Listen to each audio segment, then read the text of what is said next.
So welcome to this week's version of Encinitas Viewpoint. I am Cindy Cremona, your moderator, and I am here with Julie Thunder, Susan Turney, Alex Riley. We're going to get right to it because we want to hear from you as well. So we're going to start a little different this week, and we're going to let Alex go first. So Alex, you're up. You can introduce yourself. Hi, good evening, everyone. Thanks for joining us tonight. It's really great to be able to meet with people, even if it's through the screen. My name's Alex Riley. I live in Leucadia, probably right in the heart of it by the train tracks. I'm a former San Diego lifeguard and first responder for the San Diego Fire Rescue for almost 20 years. And really, I'm running because I feel like we're headed down the wrong way and we got to pull out while we still can. Thanks, Alex. Susan? Sure. Hi, everyone. Thanks for coming. I'm Susan Turney. I'm running for City Council District 2, just below Alex's. I'm a 20-year Encinitas resident, and I've been active in Encinitas politics for over 15 years. I led the passage of Prop A that gives us the deciding right to vote on how the city grows. And I'm running now because I find that the current council does not listen to or represent residents. And I'm excited to discuss tonight how we can improve that. Thanks, Susan. Julie, you're up. Hi, everyone, and thanks for joining us again on Thursday night. And for those of you that are new, welcome. I'm Julie Thunder, and since we're saying how long we've lived here, I'm a 35-year resident, which to me, frankly, is a little bit irrelevant, except to say that I think all of us on this call likely came to Encinitas because we love it the way it is. And that's precisely why I'm running for mayor. I came here and I stayed here because I love it. And I don't want it to change so quickly. And I feel like things are just moving way too quickly with way too little resident input. So I threw my hat in the ring and here I am running for mayor. Thanks, Julie. Okay, folks, so we're going to chat a little bit about what our vision is of Encinitas, what we love about it, what brought us here, as Julie just referred to, and how we see it changing and how we'd like to see it change in the future. I have some thoughts myself, but I'm sure that you're, of course, you're looking forward to hearing from the candidates. So let's start with Alex. I'm going to put you up front again. Maybe you want to chat a little bit about, and also you guys are long-term residents, and you might want to talk about maybe some of the changes that we've experienced as well as how we think we can improve the city while still maintaining our character. Cindy, we had just talked about Alex going last because I think people will be most interested in his topic. Oh, okay. Sorry. Yeah. No, it's better because he's got the good one. Okay, then eeny, meeny, miny, Susan. All right, sure. So I want to talk about prioritizing public safety and our infrastructure over some trophy projects that are contentious anyway. And so one of the items I want to address is the drainage situation in Leucadia that's been gone unaddressed except for Band-Aid fixes for about 30 years now. Deferred maintenance on roads. I have to drive Vulcan and between Leucadia Boulevard and Encinitas Boulevard, and I think I'm going to shake my teeth out of my head every time I go down it. I don't like that, and I think that should be addressed. Also, I don't know if folks are aware, but there's a major sewer line that runs between Levenheim and Cardiff. Its deferred maintenance is over 30 years now, and it's going to run into tens of millions of dollars to repair.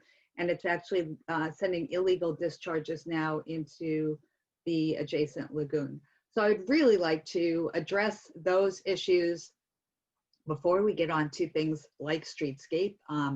Because I think streetscape does deserve a revisit and it does deserve actually a vote, and we should not be financing it using mechanisms that are designed to avoid a vote of the people.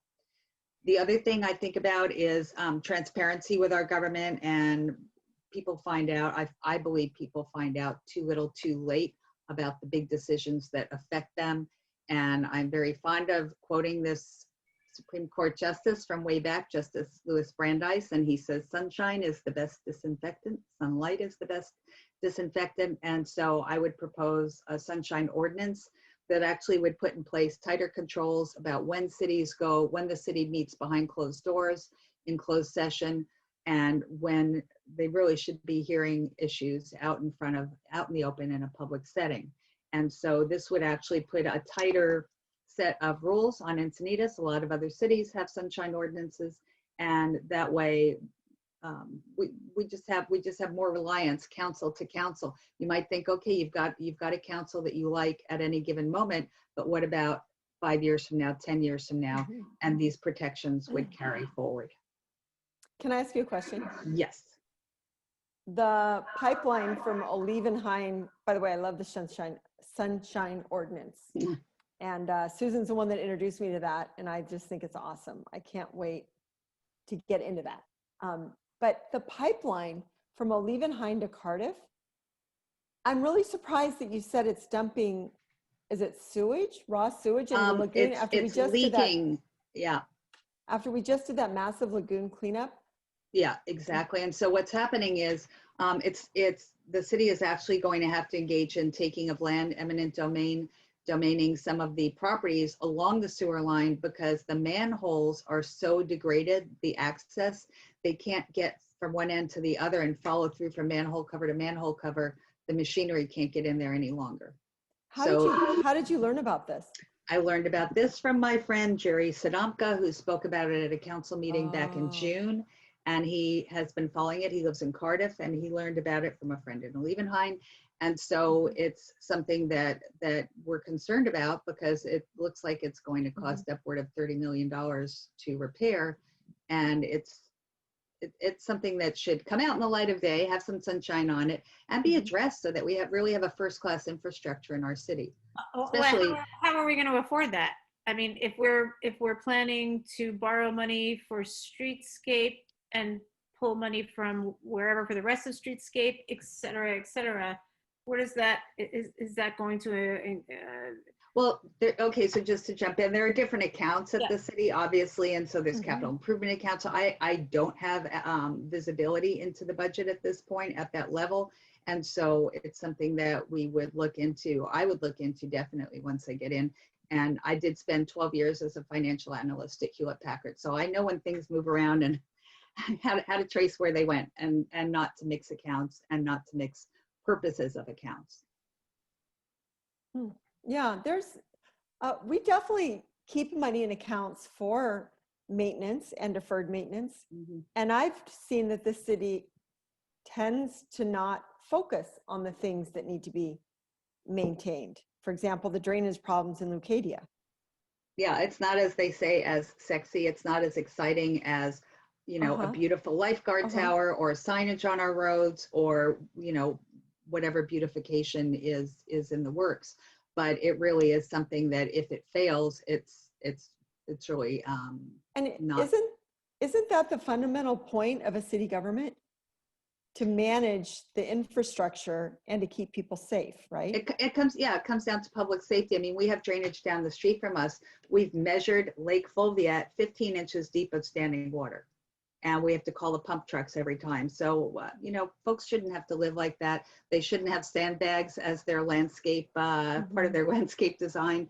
So I really, I think we can get there on some of the other projects we want to do, but really just shore up what we have first, especially as we're talking about bringing in high density housing. It's just strains everything that much more. Yeah. That really sounds like we need to have a whole accounting, just like your home budget. You can't just put in a pool if all your credit cards are maxed out. Right. Yeah. So those are my hot buttons for the week.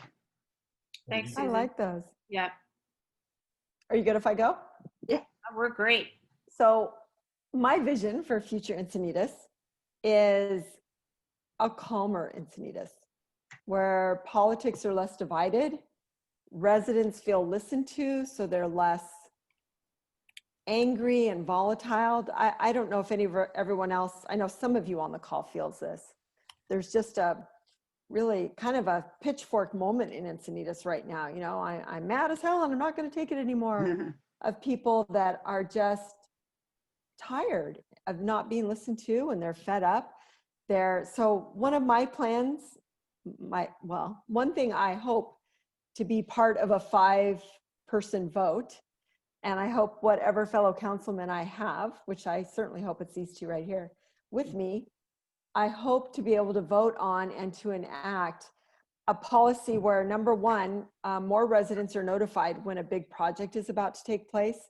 Right now, we only require them to notify people at 1,000 feet from the project, but that measurement is subjective and it doesn't seem like anyone really looks hard at it. I hear all the time, I was not notified, and I'm closer than the lady down the street who was notified. So I think the city could do a lot better job, and I'm looking forward to finding a way to do that with new technology.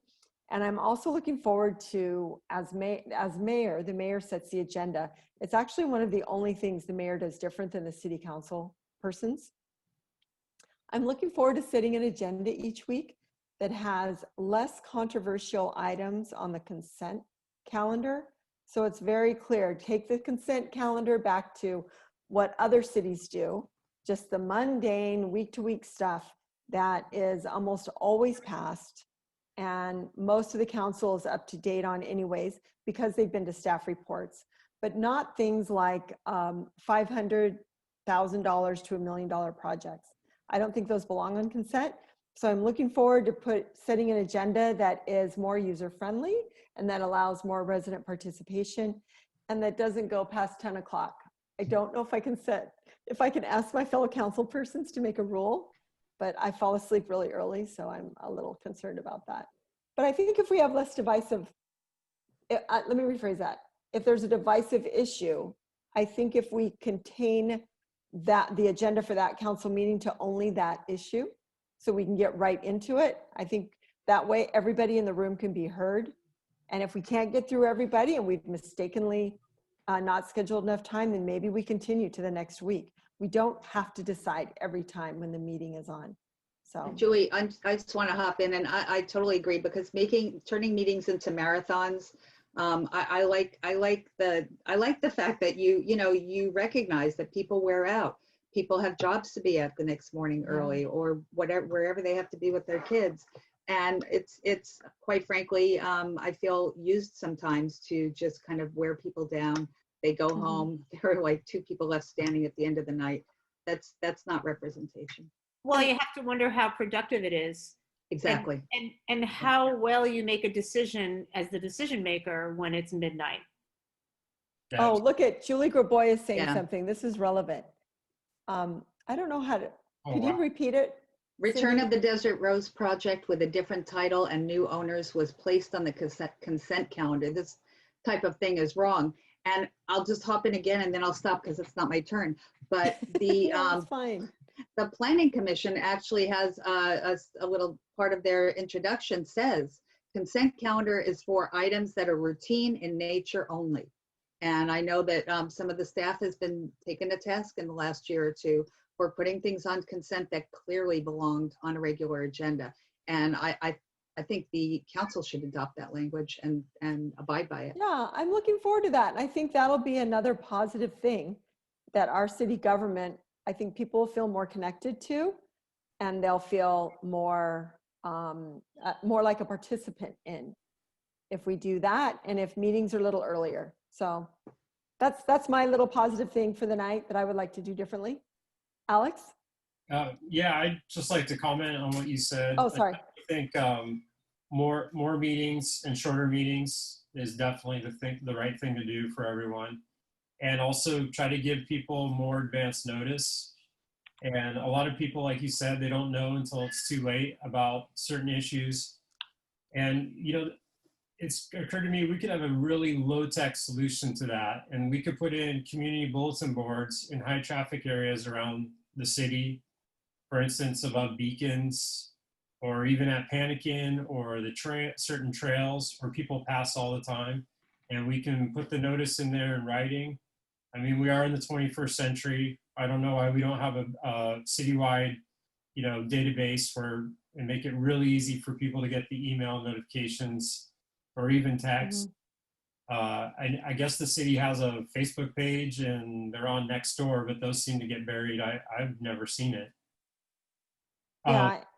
So I think it's interesting that we're talking about linking our city. So Susan kind of talked about the foundation of our town, and that's the infrastructure. And infrastructure and public safety, those are the number one and number two duty of any city to provide. Those are the services we all need. And you're talking about bringing this town together, both in meetings, both in spirit. And I was driving around today delivering signs. I went from the ocean almost, to Olivenheim today. And it was interesting to me to see that we have these different communities, but they don't just abruptly end, a lot of them. They kind of flow from one to the other. And, I saw a lot of great neighborhoods with, green space, trails, signs of families where there was basketball hoops above garage doors, tree houses, bikes, skateboard ramps. That is what makes our community the community we want to live in. That's why we all moved here, for safe, good quality of life, great neighborhoods, and the accessibility to the coast. And that's where I want to kind of dovetail into my topic tonight. And that's the current situation along the train tracks. If Streetscape goes through, we're going to have a double fence the length of Leucadia that will separate half of Leucadia from the other half. And, I know Leucadia has had a long sort of collective feeling that we were already kind of separated from the rest of the town in a lot of ways. That money isn't spent here as much as it is down south. We just saw almost $1 million go into a bike lane that no one wanted, and they were told not to do. And it's turned to be very dangerous for people. Over 20 accidents, right? That money could have gone a long way in Leucadia. Last night, the city council meeting talked about all the great things they may or going to do one day in Leucadia. No hard dates, no ideas for any funding stream. Just, this is what we may do one day. It's completely it's empty. I really am a champion for lowering the tracks through Leucadia. It will literally build bridges from one side of the town to the other, where people can safely cross and walk from the neighborhoods to the shore and access the beach that we all love and came here for. It would also get rid of that problem of noise, the big, huge cloud of dust that comes every time. It's still air pollution, even if it's dirt. And we never think about, what if there was a calamity or derailment right in front of a residential area, a school, a park? I've been reading up on that. Other areas, you have to have a 2-mile evacuation if there's any kind of hazmat on a freight train. It's really horrific to think about. But do we have a plan, Alex? Well, that goes back to lowering the tracks. It's another benefit of lowering the tracks is all the safety dividends it gets, whether it's people having safe crossings or containing the possibility of an accident. We are going to be left behind as a city if we really don't start looking at this soon. The trains, they want to double track. They're going to double track whether we want it or not. We're double tracked. We're in a major corridor between Los Angeles, San Diego ports, two of the biggest, busiest ports on the West Coast. We need to ask them to step up, and we need to go to Washington, D.C. and probably Sacramento and get this long overdue project that could be such a positive for not just Leucadia, but our whole city, really, because it will stop the backups of the traffic the way they fixed it in Solana Beach. Solana Beach is 100 times better now than it was in 1995. And people say it's impossible. It's not impossible. It's 5 miles that way. I'm pointing south, by the way. So I'm not going to drone on all night, but I think we need to really start thinking about long-term vision, not short, like Susan said, putting these Band-Aids on top of Band-Aids, quick fixes, long-term vision that will solve these problems once and for all. Alex, another beautiful thing about lowering the tracks is, and by the way, Julie Graboy asked double fences on both sides. And I hate that part too, Julie, wherever you are. But that's what they did in Solana Beach. The difference was they gave the people access up and down the rail corridor. So people love it because it's quieter and cleaner. And by the way, when the train blows through and that dust cloud is filled with heavy metals, you know, the dirt right beside, what do you call, is it ballast? The stuff that's right beside the railroad tracks? Yeah, the gravel. It's filled with tiny little microscopic metal shavings. And that's one of my concerns about putting that drainage pipe out to Bataquitos Lagoon, because they're not even attempting to clear that off before they dump it into the lagoon. But the point I was going to make is if you imagine Solana Beach and the double fence going down, they were able to recapture the railroad right away on each side of the tracks. Where in Leucadia, it's just the dirt paths on both sides right now. It's just that empty dirt spot. You could recapture that and have linear parks. You could have parking. You could have just walkways and bikeways, like formal sidewalks if you wanted on that side. It would just be so different. And it would be really, I agree with you, it would be a shame for Carlsbad's undergrounding their tracks right now. They're pretty far along the process. Sandag just approved the longer version, per a friend of mine, Doug, who's on the call, just told me about that. And Solana Beach has done it. And then Encinitas is still in the dark ages. I'm all for it. I think it's a great idea. And I think people who live there do too. And what I like, Alex, about the forward-looking aspect of it, I mean, for example, now we're spending 13 million, that's the low quote, on an El Portal undercrossing. And I believe you checked with a recent city engineer who said that we could have 4 undercrossings or even acro-grade crossings, may be difficult to get, not illegal as has been claimed. And if we're talking about access, you know, instead of an art project, really, in my opinion, that's the trade-off there. And also when you do go to lower the tracks, there's not this like horrible feeling that you're tearing out something so beautiful that's been created by an artist. You're really focusing on getting folks access back and forth in a safe manner. Yeah, there's actually prefabricated, precast concrete structures. They all click together. You could probably do it in a weekend. You take the track off, excavate it, you line them up. It's out there. I made phone calls a couple of weeks ago, talked to firms across the country. Reno, Nevada, they lowered their tracks and then they covered sections. They regained even more ground and they turned it into green belts. Carlsbad's plan involves a lot of pedestrian as well as bicycle and vehicle bridges. So they will not be separated. We're going to build a Berlin Wall down the length of Leucadia. And if I know my Leucadia neighbors, they're not going to go for it. Alex, you know what you're going to have? You're going to have what we have in Cardiff. Yeah. They put the fence up and it's beaten up. Next time, for everybody on the call, when you walk down the rail trail, look at the gates and the fence. There's parts where the whole thing is down and they're just letting a fire hazard of weeds grow over it. And Well, check out, so a number of us were climbing over those fences during COVID to get to the surf. So yeah, they're I'm not broken. gonna say anything. there are a couple of comments that I Yes. don't want to lose track of, and one is from Karen Abrams, I think it is. She's wondering how to partner with entities, and I think you, Alex and Julie, have been in touch with Carlsbad and other, right? Mm-hmm. Yeah. Matt Hall, the mayor of Carlsbad, talked to me at length about this, and he said that for sure there's federal money for this. Of course, if there's federal money today, will it be here by the time we're ready?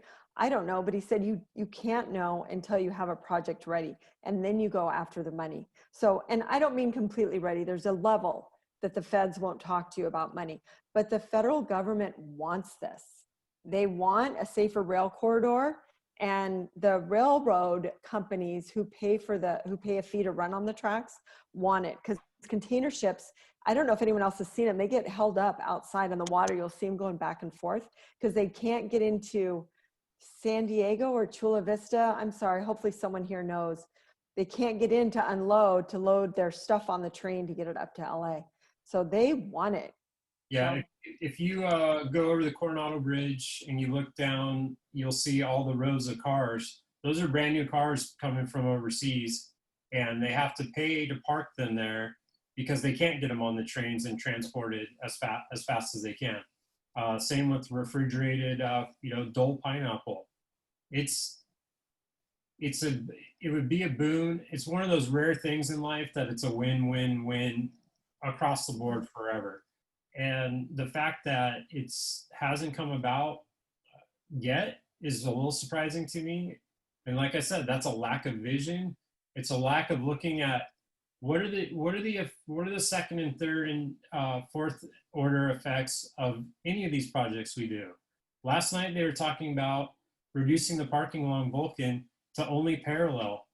There's so many working people that have to park on Vulcan because just like these days, they didn't require enough parking. And the people that rent the apartments along Vulcan, they have work trucks, they're independent contractors, they're small businessmen.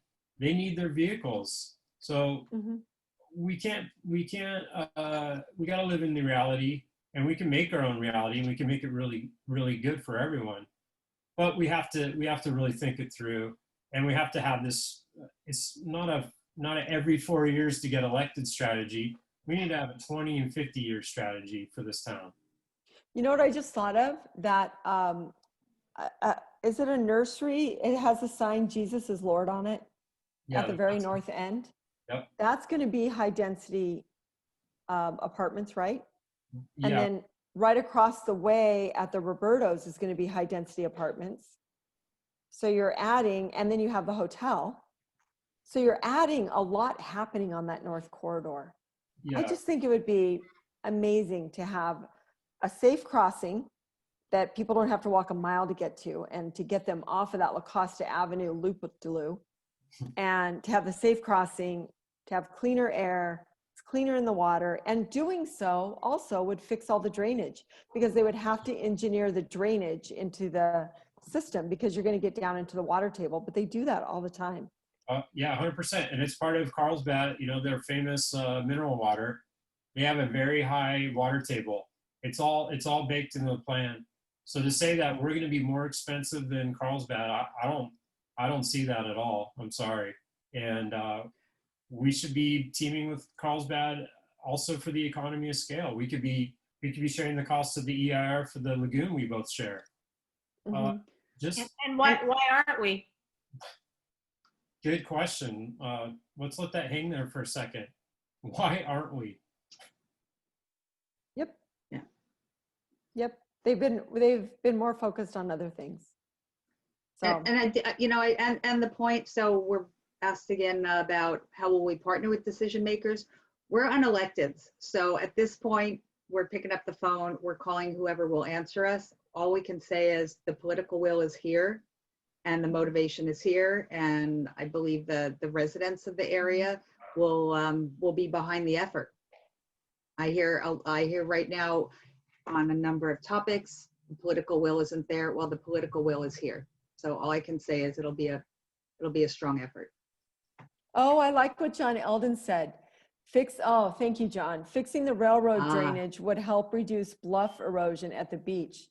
There is a lot of seepage in the bluffs, and I don't think it was like that before the area was filled with houses and gardens. So that's great, John. Thank you. Should we open it up for questions, you guys? Yeah, Sure. let's do that. Folks, obviously you can type in questions, but if you would like to raise your hands, we will get to you. We can unmute you, or you can unmute yourself. Questions and anything that you might have to say about what you've enjoyed about Encinitas and what you'd like to continue to enjoy about Encinitas. Yeah, or a vision, or did somebody mail you questions? Yes. While you guys are all thinking about that, we did have someone chat back and forth with me. One of their questions was, what are your thoughts on streetscape? And if you're elected, what will you do? in regards to streetscape? I'll start. Yeah, Okay. and I'm Um, ready to go too. I don't really know what we could or couldn't do. And for myself, I've talked a little bit to Susan and Alex about this, but I'm not sure how they would vote on an item. I personally would rather see streetscape scaled back considerably to not be as expensive. I think, or do we need safe cycling through that corridor? 100%. Is a rail trail coming? Absolutely. Do we need roundabouts and single lanes to make all that happen? I think that's where a lot of the cost is, reconfiguring the whole highway. So I personally am more interested in focusing on lowering the tracks as we upgrade Leucadia. I personally feel that Leucadia needs a big priority check.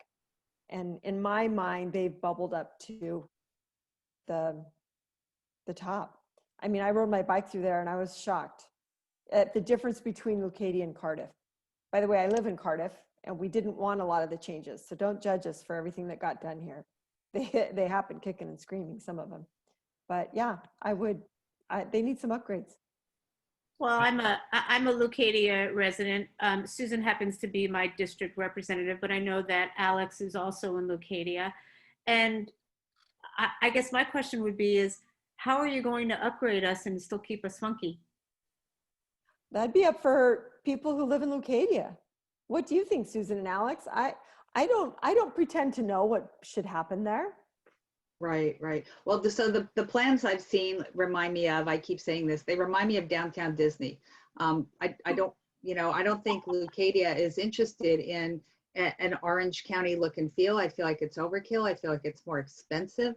Obviously, it's for the people to weigh in. I know when people say to me they want streetscape, I ask them, which streetscape do you want? Because just the other day they changed the parking configuration. We're on plan number 4. And we've been meeting with cycle groups, and to a group, they are really pretty disturbed about the idea of a bicycle at the last minute having to make a choice point between jumping in, merging with cars into a roundabout with headed south, a street coming in from the side, and then a bus stop. And if they don't want to merge into the roundabout, they have to pop up on the sidewalk with pedestrians. They're really frightened about safety. So I'm not convinced that it does what it set out to do. And I'm actually worried about fire engines getting through. And actually, one of my big beefs living off Leucadia Boulevard, if there's an emergency with all of the green poles that are on the sides of the road, you can't move over for emergency vehicles. Yeah. That is a main thoroughfare. I'm shocked the city put those in. I think it was not well thought out, and it's a danger. It's a danger to cyclists as well. As someone who's cycled for many years, those things are an absolute road hazard. But for the safety of emergency vehicles getting through in quick thoroughfares, it's just an absolute cluster. Do you guys mind if I share a screen? Because I want to show everybody that part that the cyclist told us is a problem. Yeah, let's do that. I'm disabled, Cindy. Oh, did I not? I apologize. I'll get you. I will make you. I thought I had you. There you go. You're good. Okay. So let's just take a second right here. So here's a mock-up of, I think, it says Jupiter Roundabout. All the roundabouts look the same. I'm trying to make it bigger for you guys. Sean Wallace is an Olympic cyclist who lives in Encinitas, and he's a 2-time Olympic cyclist, and he was a professional cyclist.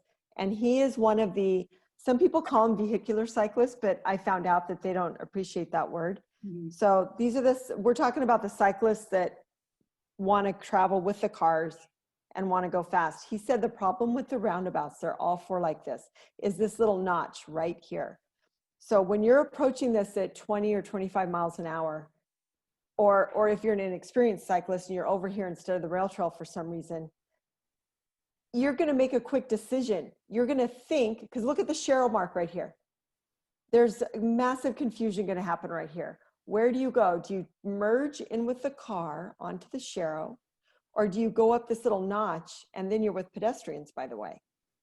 So that is the problem with the roundabouts. And And every Julie, it's just like the cycle track. There is so little room for error. yes, and that's it. For example, you take someone who's not accustomed to a roundabout and they're approaching this section. They're like trying to figure out which way are we watching the cars. I know people get used to it, but accidents happen. There was a gentleman killed when they installed the roundabout at Santa Fe Drive when it was brand new. Accidents And happen. Julie, you might add what Sean told us. He's English. He knows roundabouts. He understands roundabouts. Oh, And good so, point. yeah, and he's really horrified at this design. And he said he could negotiate it as an experienced cyclist, but he has no faith that there will not be a repeat of South Cardiff. Yeah, and he said he wouldn't take his wife on it. Yeah, well, let's face it. The roundabouts that are on Leucadia are hard enough for cars to negotiate. And then where's the emergency vehicle go? Yeah, I mean, you Nowhere. can see that. there's no way around. And No. people keep saying that it won't impact response times. That is 100% false. I have personally driven lights and sirens in an emergency vehicle through Bird Rock where there's 3 roundabouts, single lane in each direction. We cannot get through them. So then you get a parade, a lifeguard truck, ambulance, fire truck, diverting through neighborhood streets that are narrower, but you still have to get there because literally seconds count. A minute can be 10% off your survivability with a heart attack. Each minute's Yeah. 10%. So Playing a game. It's in the EIR. Maybe Susan was about to say that. Our city said it. We know it, and they don't want to listen because they're just like a lot of these city council meetings we have. They're already set on the result, no matter what the discussion, if there is a discussion, happens prior. that's what I was going to bring it back to is ultimately it's up to the people. So, but we just have to be honest with them what the designs are so they know what the actual proposal is today, not 5 or 10 years ago. And then that's what we respect. And I think we have other questions as well. Yes, I'm patiently waiting for you guys to get through, and it's all Okay. interesting, and I think certainly worthy of discussion. I want to bring up James's question. What legal requirement is driving high density housing? Is it based on Encinitas being an incorporated city, or is it driven by a general population density that would exist even if we were not incorporated? Yeah, John Eldon actually answered, I think. So the requirement for high density comes from the state. It has nothing to do with whether we're incorporated or not. Each of the SANDAG, ABAG, the other entities, they all get the allocation from the state. They divvy it up among the member cities. So we get our piece from SANDAG. That's Well, how we receive that. How about And- places like Rancho Santa Fe? Will The, they? the unincorporated parts of the county also get an assignment for new housing. Mhm. Yeah. Okay. But interestingly enough, Rancho Santa Fe keeps not having to take any. Now, I don't want to hate on Rancho Santa Fe. I think it's a gorgeous place, but you should know they're not picking Rancho Santa Fe to put any apartments. They pick Olevenheim, which is a stone's throw from Rancho Santa Fe, but not Rancho Santa Fe. And the other dishonest thing is that we get labeled as an urban city. Instead of looking at each town, we get heaped in with the city of San Diego, the second largest city in the state. We're not urban. Like I said, I drove across this entire city today. We are a suburban town. We have some areas that El Camino, there's a little more activity, but it's not urban. We're not talking downtown San Diego high rises or North Park or anywhere else. We are the suburbs. That's why people live here. If you want to live in Alex, the city, you'll go there. and before the Eckies sold out much of our land, we were agricultural and somewhat rural. I remember when I first moved here 30-something years ago, driving through Leucadia, and it was nothing but agricultural land. Eckie was a client. I'm a recruiter in my real life. And way back when Eckie Development was a force, they invited me to visit their property, and it has changed so dramatically. And Remember, Cindy, you couldn't Yeah. even drive. There was no Target. no, You couldn't, that road didn't, Leucadia Boulevard didn't even go east of the 5 none of it, or past Saxony. So I have a question from Hoyt. What about the whole intersection at Chesterfield 101 tracks? Could have 2 dedicated right turn lanes, north 101 to south Alijo and south Alijo to north 101. I probably butchered that. Sorry, Hoyt. Can Hoyt come on? Yes, Hoyt, where are you? Come on down. Let's find him. All right, Hoyt. there we are. Hoyt, why don't you come on and ask your question, because I just butchered it. You have to unmute yourself. Hoyt? Maybe not. He's asking if it could have 2 dedicated right turn lanes. I'm on a it's funky old computer, he said. Rats. That's okay. But Okay. Julie, The same model. he's asking if we could have 2 dedicated right turn lanes, north and south. I don't know. I'm not a traffic engineer, but Hoyt, it sounds like you're really familiar with that intersection, and I agree with you. It's actually worse than it was. Is that what you're saying, Hoyt? That they made all these improvements and now it's worse. From every direction, it's worse. I see another Cardiffian, Vic Tom, on the call. I think Susan, you're in I see a lot of people that are in Cardiff all the time. So I would be interested if other people see it as worse. So yeah, if we get some new faces in council, maybe we can look at problems like that. I would be interested. Before a cyclist gets hit approaching Chesterfield from the south. Yeah. Go ahead. That whole intersection is such a disaster now. Driving, cycling, walking. So Amy, this is a good one. Amy said, John Eldon is saying that Rancho Santa Fe has a covenant. How can we get a covenant? I love that. Well, how can we? Yeah, I have no idea. I know they're unincorporated, and I don't know how that works. I don't It's know. like a giant HOA. Yeah.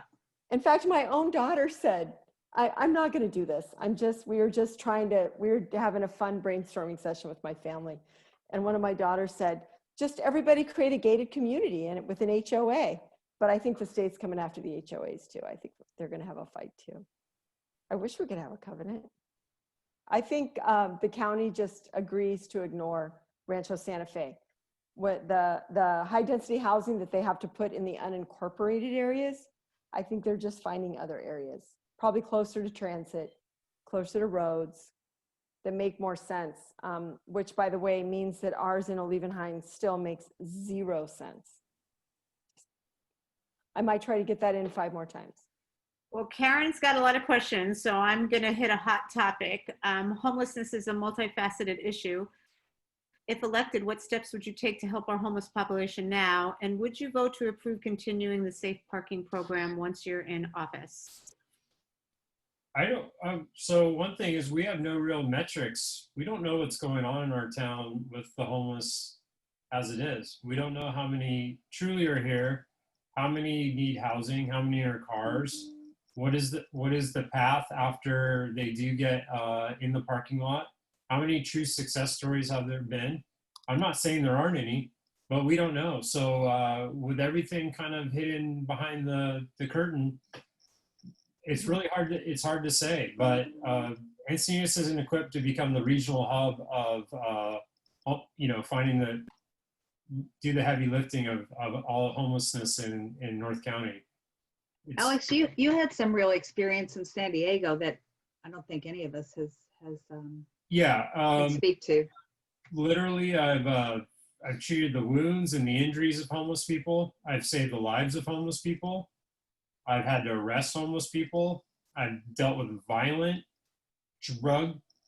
Literally, a guy on PCP, it took 6 people to subdue, and he was this close to having to have the police officer. There's only one police officer, 4 or 5 lifeguards, literally one person on each limb, and he almost grabbed the officer's baton. That would have turned it into a lethal force situation. on the beach, on a crowded beach. Yeah, I've seen a lot of the real homelessness, the horrible downsides, the overdoses, the drugs, like I said, the violence. You could look up the Australian tourist that was attacked in OB about 10 years ago. It was in all the papers in Australia. They charged the guys with torture because they threw him in a smoldering fire pit and then shoveled more hot coals on him.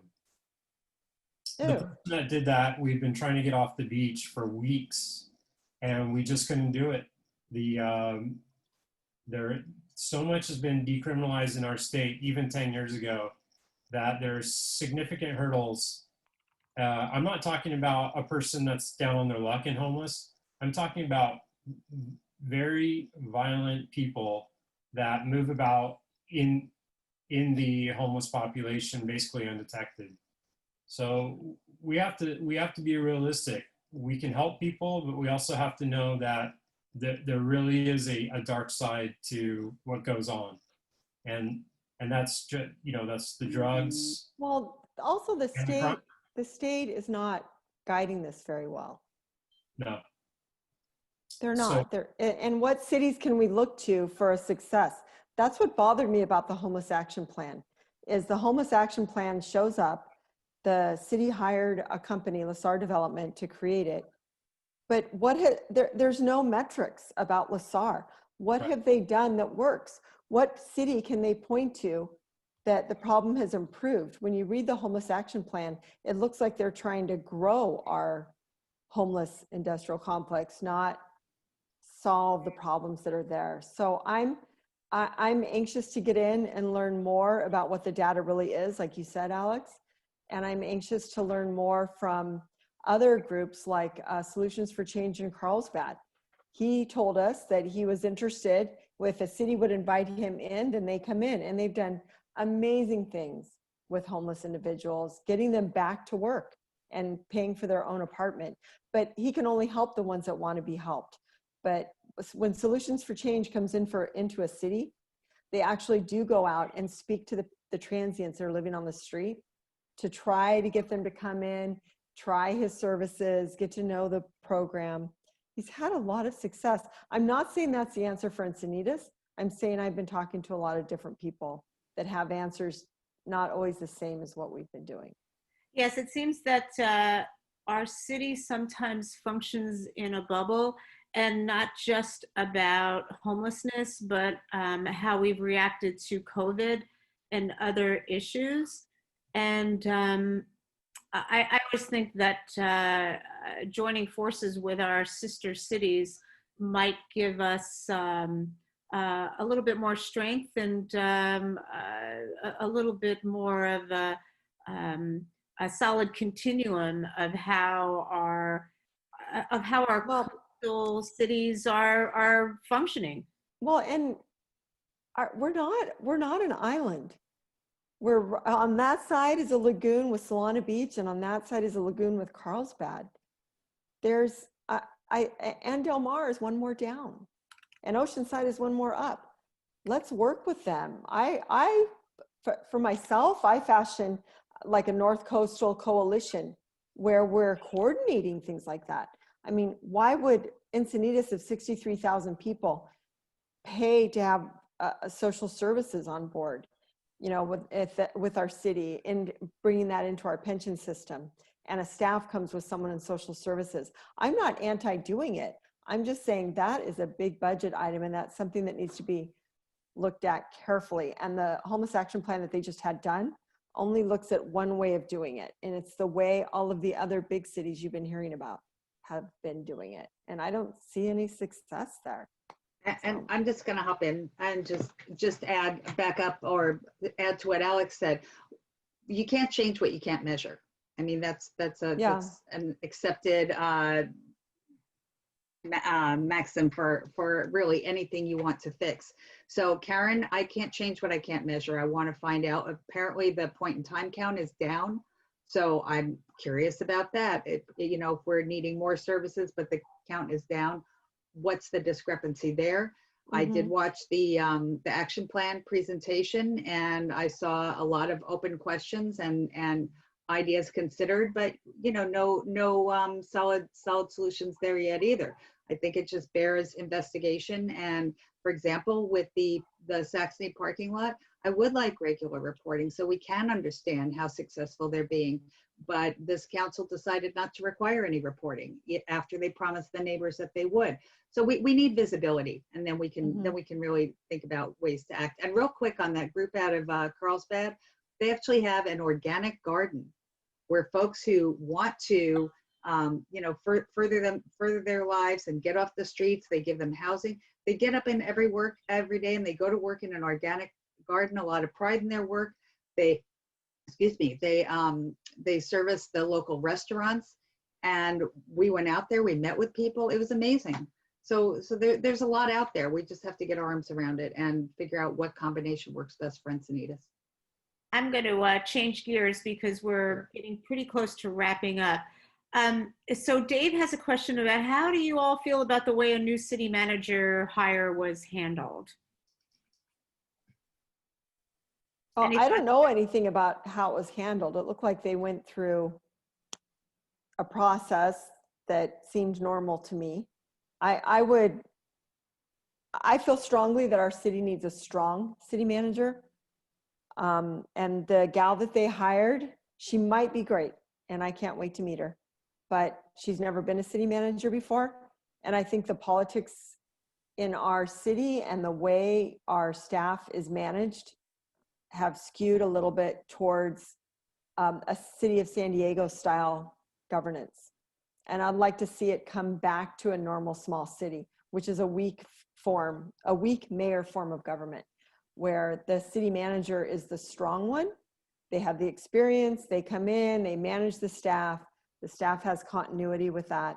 And the electeds change every couple of years, and they come in and vote on the big issues.